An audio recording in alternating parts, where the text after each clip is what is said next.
डेरा गाजी खान से वक़ा से मनसी खाने की रिपोर्ट के मुताबिक कमिश्नर लियाकत अली चट्ठा ने डिप्टी कमिश्नर मोहम्मद हमजा और पॉलिटिकल असिस्टेंट को सुलेमान मोहम्मद इकराम अली के हमरा डीजी सीमेंट फैक्ट्री और 0 पॉइंट का दौरा किया। कबायली इलाका में सीमेंट फैक्ट्री की तनसीबात की सिक्योरिटी और मुतल्लिका मामलात का जायजा लिया।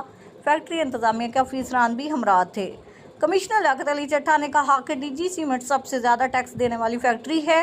मौजूदा हुकूमत पंजाब की हदायत पर मैदानी और पहाड़ी इलाकों में अमन अमान के लिए हर मुमकिन इक़दाम किए जाएंगे। कबायली फोर्स BMP को जदीद APC वैन की फराहमी के लिए सिफारिशात भेजी जाएंगी।